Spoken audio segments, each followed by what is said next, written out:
All right, welcome back. Let's go over the header of the main window in Bitwig Studio first in detail. First of all the way up to the left is the transport, of course. I guess most of this will speak for itself. Stop, play. This one's record. This is automation, right? With this, I can record my automation into the arrange. So if you want to do that in real time while your project is playing, you need to click this, like so. Next to that, a little drop-down menu with a couple preferences like the pre-roll of your metronome. You can set it to 1 bar, none, maybe if you prefer that, 2 bars or even 4 bars. Not everybody likes a metronome during the countdown, so if you want that turned off, this is where you uncheck the box. But it's on by default, so if you want to count down 4, 3, 2, 1, there we go, then you leave this on. And here's how you determine how your automation is written into your arrange, either by latch, touch, or write. And we're going to go over that, of course, in a later video. All right, moving on to the right, there is an overdub button. You use overdub to, let's say I have a clip in my arrangement. Let me just double click to create an empty one. But let's say there are notes inside the clip. Overdub will make sure that if I do a new recording, these notes will end up inside the clip too. Just above the overdub is the punch in button, then the loop button and the punch out. Below that is the metronome, a couple settings in the drop down, a button to turn it on or off.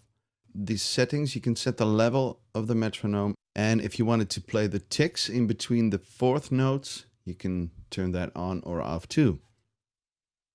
And next to that is a groove button. I'm so happy Bitwig gave us a global groove. The drop down menu next to it gives us the shuffle options, the amount of shuffle. So here's where you set how much of the shuffle is being applied to your clips. And you can use it to set the amount of accent on either the quarter, eighth, or 16th notes. So that is awesome. Moving to the right, there is a big display. In the left of the display, we get to see how our computer is doing with the DSP and the disk activity. This is pretty clear, of course. This is the tempo. If I hover my mouse over it, you can see these little arrows appear. So if I scroll up or down, I can change the tempo right here. Let's set it to 125. And there's the 4 to the floor time signature. Here's the play position. This is also represented by the little blue triangle. The play time, and then there's the restore automation control. We're going to look at that in detail later on. Well, in fact, I can explain to you right now. Let's say I have automation in my project for a certain volume fader. Let's say this one right here. And I move the fader later on. Then my automation is messed up, so I need to restore the automation control after that, right? Below that is the automation follow button. If I have a clip with automation underneath it, let's say this one, if I now move the clip, the automation will go with it, unless you turn it off, of course. And there's a couple tools. We'll go over those in a separate video, and a couple menus. And to be honest, I've not used one of these menus in the last couple weeks that I've used Bitwig Studio. I found that everything I needed to do, I could do with the mouse. All the way to the right is the Project tab, and the Project tab tells me which project I am in at the moment.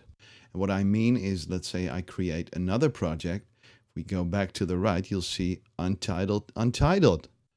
So I've got 2 projects now, but only one of them can make sound at a time. And if we go all the way to the left, there is the Audio Engine button. With this, I can turn the Audio Engine off or on for a certain project. So if I want to play what is in my current arrangement, I need to go to the Audio Engine button and turn it on. There you go. Okay, so if I go back to the original project we had, you'll see that the Audio Engine is turned off. I need to turn it on to be able to play it. So let's go to the next video and talk about the tools.